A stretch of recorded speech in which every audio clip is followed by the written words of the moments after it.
This is the Content and AI podcast, episode number 17. As AI tools arrive in our workplaces, we're discovering that this isn't just another technology adoption cycle. The generative nature of tools like ChatGPT permits rapid iteration on ideas and quicker learning about their impact. For a prototyping strategist like Markus Edgar Hormess, adding these AI agents to his service design teams has been a boon, letting him and his colleagues collaborate and experiment in ways they couldn't have imagined just a few years ago.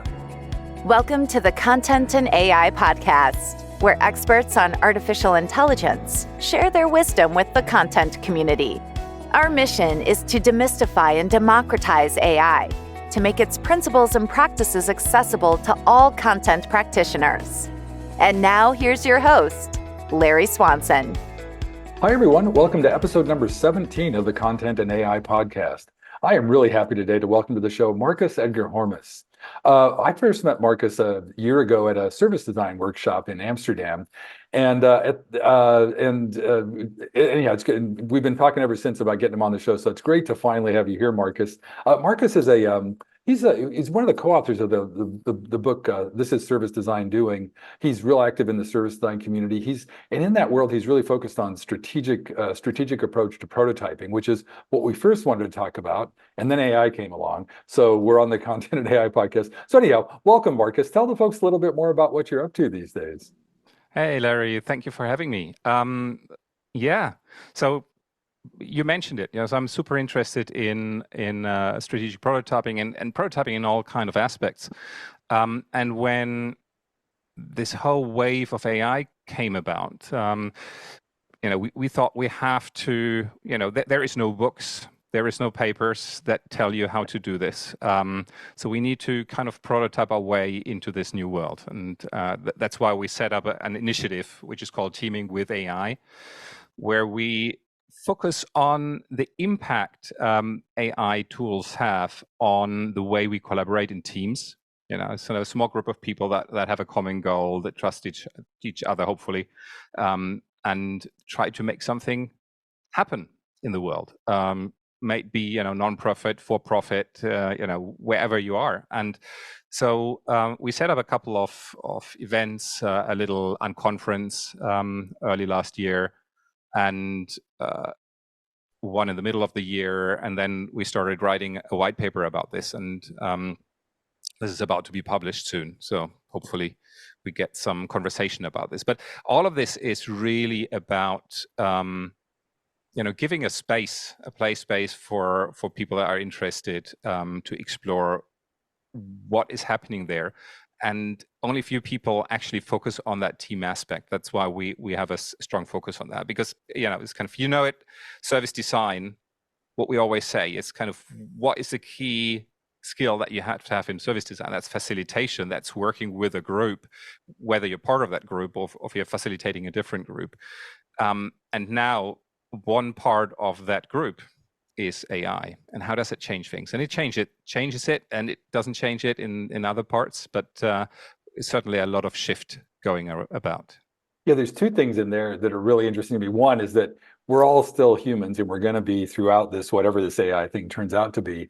But also the fact that I feel like you're living in the future a little bit, because when I met you a year ago, you were already deep into this and really exploring it. And now you're way into this collaborative paper, and you've given it a lot of thought, and you're providing, you're going to be providing these materials that you just said didn't exist yet. So thank you for that. But tell me a little bit about how did you first when and how did you first get interested in AI? And how does it fit in specifically with because you first came to my attention, you really stood out in that workshop as the prototyping guy. And so talk a little bit more about that. Yeah, sure. And I gave this a bit of thought, and then I remembered something that back in 1986, I think I was in 7th or 8th year in school. I did a big presentation about the state of AI at the time. That was during kind of one of these first waves, big promises in AI. We're going to fix this by the end of the decade, and it never happened. But that was still when there was this kind of feel, oh, we can maybe do this. So this was time of programming languages like Lisp and stuff. So that was just I think that was where I got curious. Then I forgot about it for a long time. And then just after I finished university, I started to work at the Bavarian Research Center for Knowledge-Based Systems, which basically was a spin-off of the chair of AI at the Erlangen University. But that was, again, during a time where, we were in niche use cases. The machines weren't fast enough to do, the big stuff that we can do today. But that's where I learned that, niche use cases can be useful, and they still are to this day.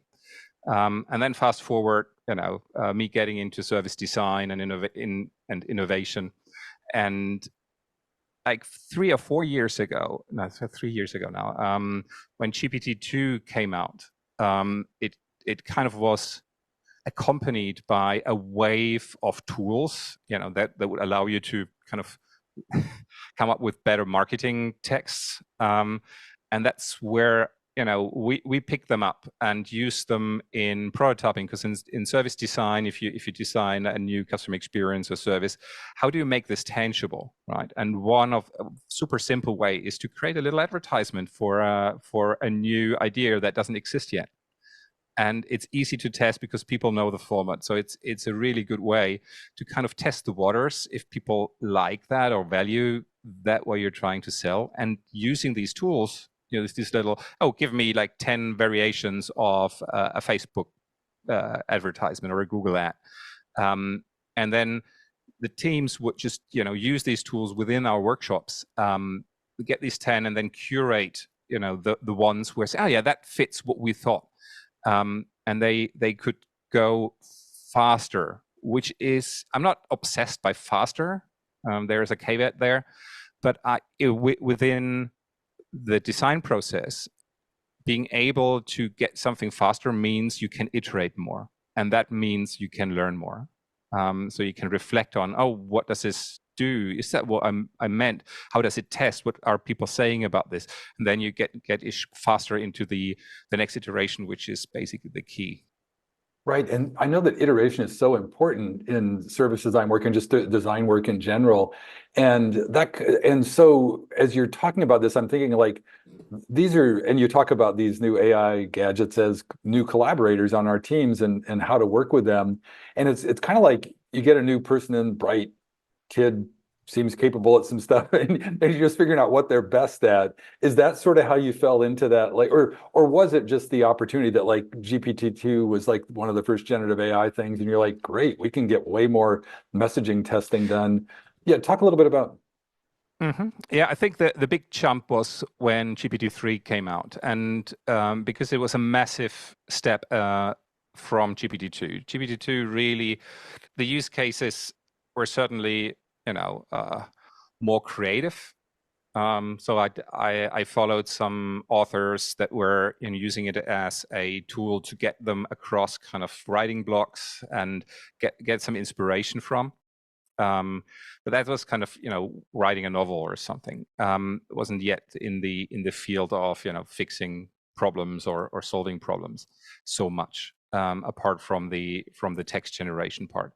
But then GPT-3 came, and suddenly, we realized, hey, there is something happening there. So this is a different beast that we have to deal with.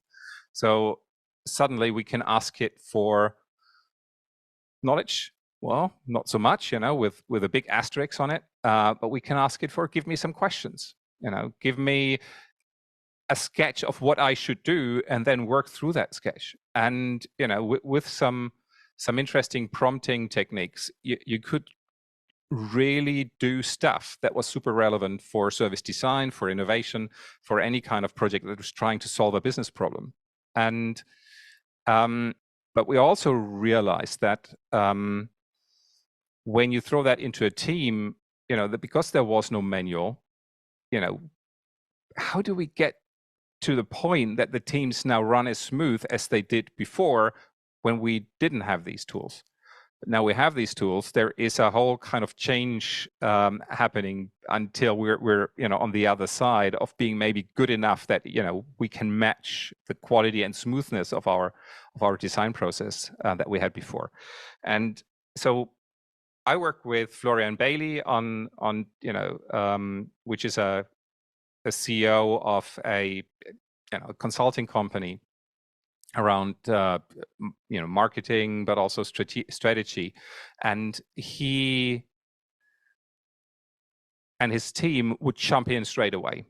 We go all in with AI, and then we started to run these experiments together, right? So what happens in the team? And the observations were really interesting. Is kind of the teams that were using AI were using little jam-like structures, like, let's take 4 hours with a goal of creating a strategy or creating a campaign. And, we had teams set up that would not use the AI, and we have teams set up that would use the AI, and then observe what is going on. And it was amazing how fast the ones, embracing the AI would go. But over time, we also saw that there is a lot of gray area of, initially we worked with people that were really keen on getting into this, but there were also other people that weren't so keen or were struggling. And then we got really interested in why are they struggling? And so we started to kind of said, we can't just do this for our own. We have to set up more spaces and open this up to more people. So we created a little conference where we talked about this stuff, but also had a whole day of running experiments. It's kind of trying to use that to do a stakeholder map, or trying to use that in design thinking, service design, and also run a little prompt challenge at the end, like a prompt slam. It's kind of like a poetry slam, but using AI, little competition structure, and we learned a lot. Because it sounds like some of that learning started with that. I don't know much about anything about Florian's agency, but like that agency is big enough that you could have multiple teams to observe which were and weren't using it. So I love that it started with that sort of observation, and then how experimentally it gets going forward. Have you sort of codified that inquiry methodology as you've gone along? No, not yet. Okay. So basically, and this is the problem. Yes, people are doing this right now. So we're constantly screening the academic literature, but one of the things that you have to also be aware of, the academic research process is slower right now than a lot of the tools are evolving. So we now see an influx of papers that are still based on GPT-3, and it's kind of because the publishing just took so long. So whenever you read research papers, there are really good ones out there, so really, really good ones. But always double check, what is their research design, what is the tools that they're using, and maybe it's already obsolete in some way, or at least you have to take it with a grain of salt. So usually it's academically it's sound. You just have to put it in context, I think. So it's but that's the way it is. Every little piece of reflection helps. So it's all for the better. But if you really want to be on the at the frontier right now, I think you have to be in the out there in the field, not so much. And just experimenting with it. I love that you're doing that. And one of the things you mentioned, I love the idea of the prompt slam. That's a great thing. And when you were talking about prompting earlier, and then thinking about it in the context of collaboration, like we have these new AI collaborators that we're working with, and prompts is sort of like how you communicate with them. Is that an accurate way to think about it? Is that's your training text, or? Yeah. Well, the interesting thing is that the way they work, I don't want to get technical because it's not, it's one of the things. It can get very technical very quickly, and you learn very little about what you can do with it. So it's like, if you know if you can explain to someone how a motor works, does that make you a good driver? Possibly not, right? So and what I rather obsessed about right now is the driving part. Is kind of how can we get better drivers, how we can drive together. But this piece of software is it's a different kind of software. The interface is very human-like because it's centered around language, and language is very much connected, as Maurizio Manais pointed out in a conversation with me the other day. It's connected to cognition. This is how our brain works. So that's why this is kind of scarily similar to a conversation with other folks, and also with how we solve problems. And that's why this, at least that's the idea why this actually works so well in many kind of tasks. But also because it's a different kind of software, people struggle with it. We have learned that software is, okay, I get a software, I get a manual, and this is what it can do. The developers know exactly what it can do, and I just have to ask them, and then I figure it out. Or I look in the manual, or I ignore the manual, as most people do. But anyway, so there's a certain learning about how user experience works and how software works. And this, GPT stuff, the generative AI in general, kind of is different than that. So we have to unlearn, which is funny because the way we interact with GPTs and these LLMs is more natural than the other way. And the other way was we had to build it because computers couldn't understand us, but now these tools can understand us. So we don't have to go through the hoops of clicking buttons and pull down menus and whatnot, right? Yeah, you're reminding me of. I'm sorry. Go ahead.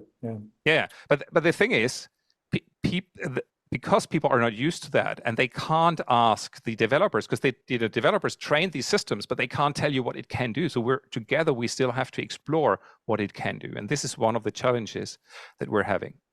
And we have to figure this out, not just for the general public. We have to figure this out for our own domain that we're working in. In my case, for service design, but then service design applied to whatever our clients do, right, in their business. Yeah, and that seems really crucial, because one of the things that just comes up over and over again is the importance of trust and trustworthiness and transparency and explainability in these things. But even the developers and engineers can't explain what's going on some of the time. So I guess just from a service design perspective, how are you helping both the teams that are working on this, like, trust one another and trust the AI tools they're working with, but also develop trustworthy products? Oh, that's a really good question. I'm not sure if I have a definite answer for that, but I think it starts with the people using the tools, and there is a saying that we came up with is never prompt alone. If you're in a team and you're working on a problem and you're trying to solve that with AI or generative AI, then it really is about triangulating, and triangulation means that, a couple of sets of eyes look at the results of the AI and judge it against their own domain knowledge. So you're solving a problem, for example, if you run a restaurant, and you're trying to do something new and innovative, then you ask a couple of questions to the system, you get some outputs, and then maybe the team looks at that stuff and curates it and say, okay, this doesn't work. I think that's where it's maybe hallucinating, but that's interesting. That's an interesting angle or perspective. Let's dig deeper into that. And by doing this together, what happens is that you get a shared understanding about the inputs from the AI. You get a shared understanding of the problem space, and you get a shared understanding of where the limits of the AI that you're working with are. And that's what Ethan Mollick calls kind of the jagged frontier of AI. There is tasks that you can give the AI, and you get a good answer, a useful answer, and then there are things that you give to the AI that doesn't deliver a good answer. And that's very, where this boundary is very much different from any kind of domain that you're in, and you have to figure this out. And you can only, and I strongly believe that you only can figure this out together in a team, because otherwise you bring in your own biases. Mhm.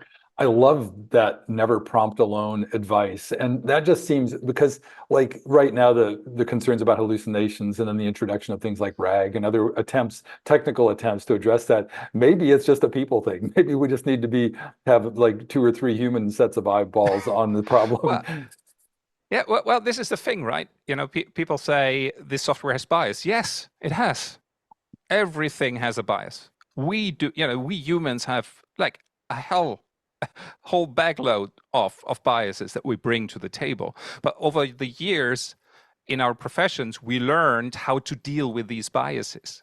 That's why in qualitative research, you don't do qualitative research alone, right?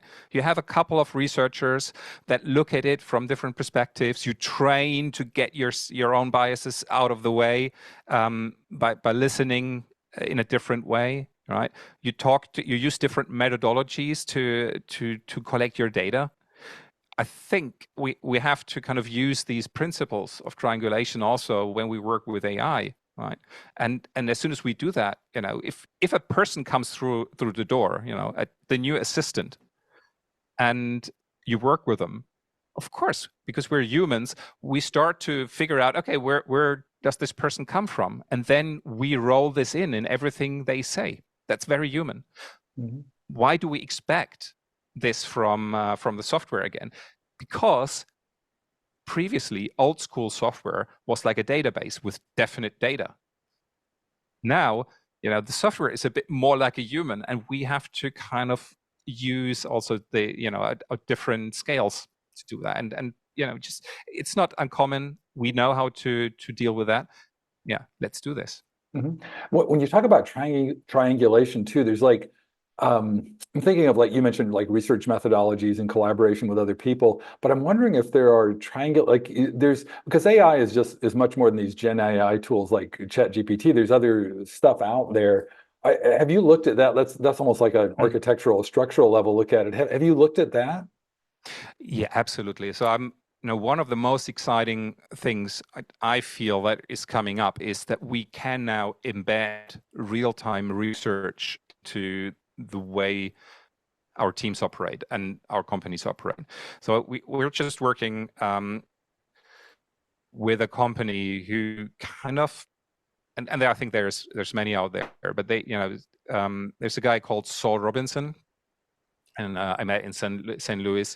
He's a great guy, and he's working on systems that allow you to take kind of the user feedback that you get on your call centers and the company chats and stuff, and actually look at them through machine learning and AI techniques. And what it does, it automatically starts to cluster the problems that come into meaningful buckets. And he calls that kind of I think character cards or something like that.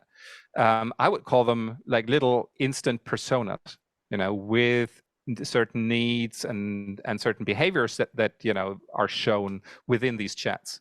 And now this I found super interesting, because what happens is this is what we manually do in research, right? We research, we talk, we do interviews, it takes weeks, and then we take this back and we have an insight workshop, and then we derive some personas, and then we work with these personas, and we know they're temporary, and they help us along the way, and build empathy and stuff.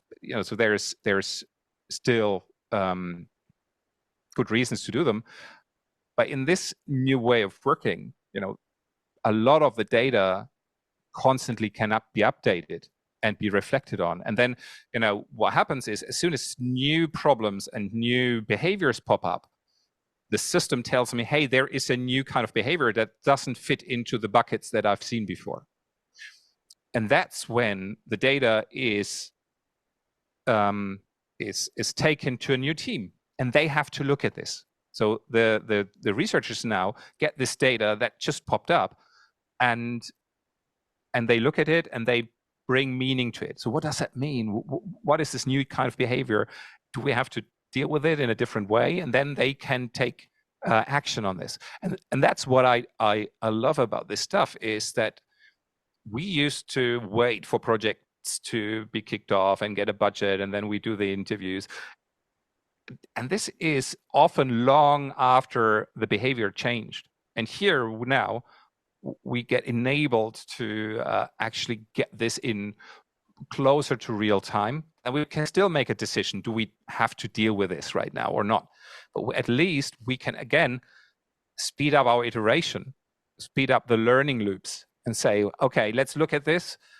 Just screen the new behaviors, and if we feel it's just a weak signal, then we put it in a certain bucket and we deal with it later.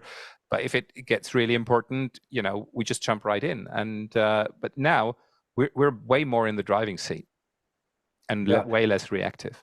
No, and as you're describing this, I'm just picturing that flywheel spinning faster and faster, that interplay between qualitative and quantitative research and the insights and then further discovery. It's just, I think that's kind of how we all feel about AI right now. This is this crazily spinning thing, but what you just said is a way to capture that insane pace and use it to your benefit. So yeah, absolutely. And there's, this is actually, if you implement that in your business, but there's the other side, there's a human side of this. And the human side is that if you look at how experienced designers and innovators work, right?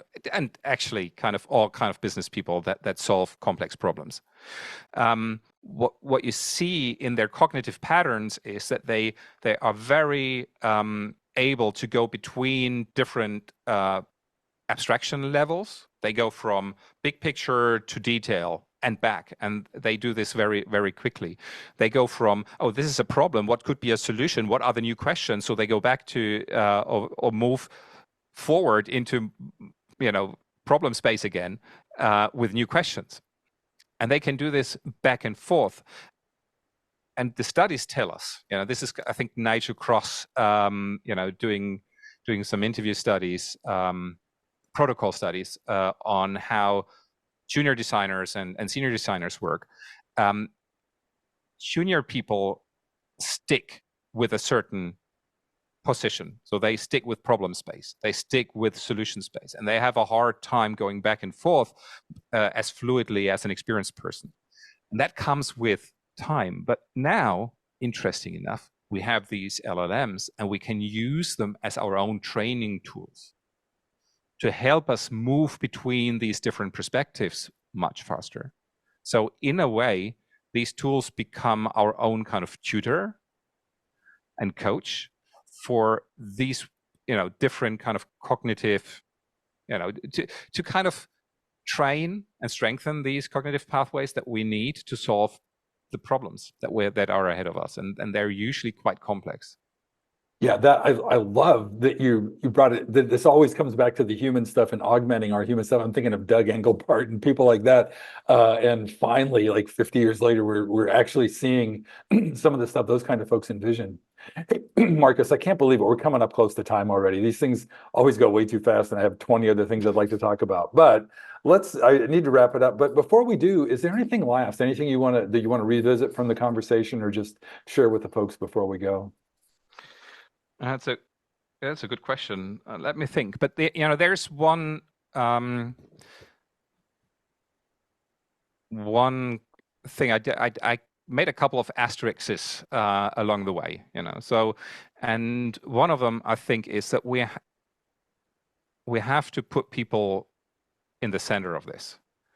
And when you're trying to use AI in your own team, then maybe you're excited about this and you see the potential and you want to do things with this, but other people just see danger to their jobs.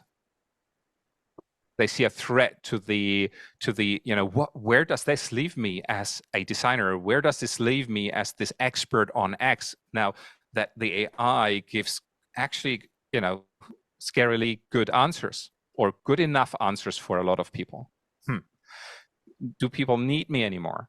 So, and you have to be aware of this. So I think that's the first thing, be aware of that. And then, like a service designer, talk to people and understand where everybody is at. where does that fear come from? And have they tried AI tools, or have they just heard about AI tools? There is a lot of stereotypes out there that come from various places because it's a software that we don't know how it works and we haven't seen before. It's a different kind. It's software, Jim, but not as we know it. So we have to give people that foundation, and that only comes by doing, right? And then they see, okay, it isn't as powerful as I thought, or it's more powerful than I thought in this little bit, but I contribute this. So it's by using it, you get rid of all the preconceptions that might even come from Hollywood and movies, and kind of this is all what's shaping this picture in the press. We're right in the middle of the hype cycle. So let's get out of this hype cycle and just put a foundation of real experience underneath. And that's where I would say, okay, try these tools. Don't just try them by typing some stuff up in the free versions, unfortunately. So try to get your hands on the actual best model that you can get for the use case. And shell out these $20 or ask a friend, and then really play around with different prompting techniques. Not everybody needs to be a straight answer. Sometimes just get some answers. Ask for questions. Ask for, how shall I do this? So there is now more and more material out there that you can use, and join some community.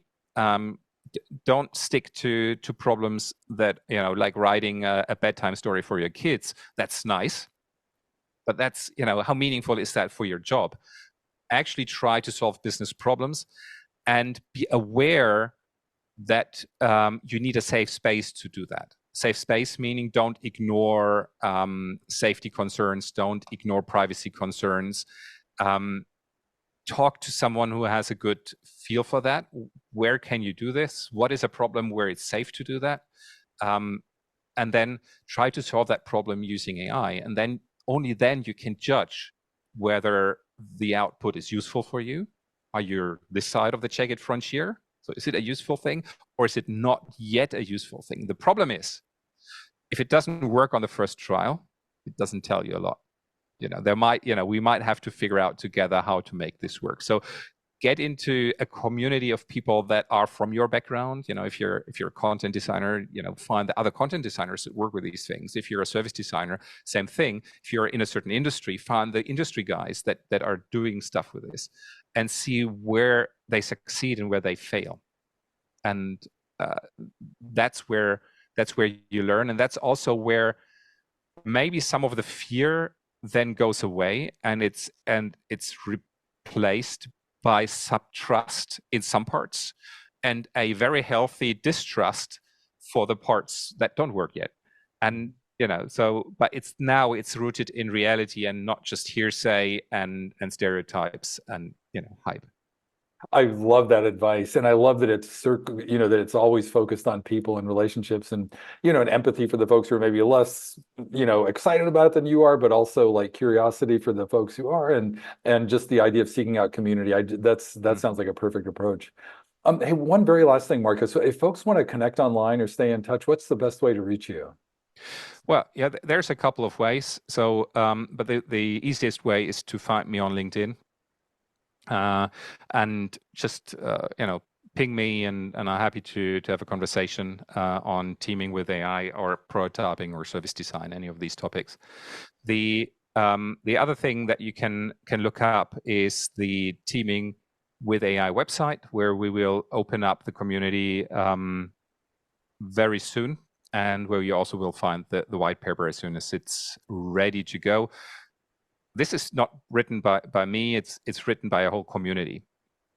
So Florian and I kind of orchestrate that, but all this stuff we put on Google Docs and ask people to give feedback, because we don't believe there will be one white paper. We believe that it will be an ever evolving sequence of white papers or other kind of tools that we have to put out. But this is about building that community and doing this together and having some fun, not just by talking about it, but by doing this stuff. And collecting our experiences and growing the experience together.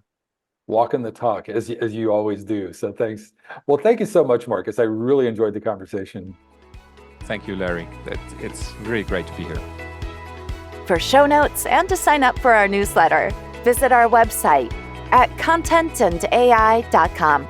And please rate and review us on your favorite podcast platform. Thanks for listening.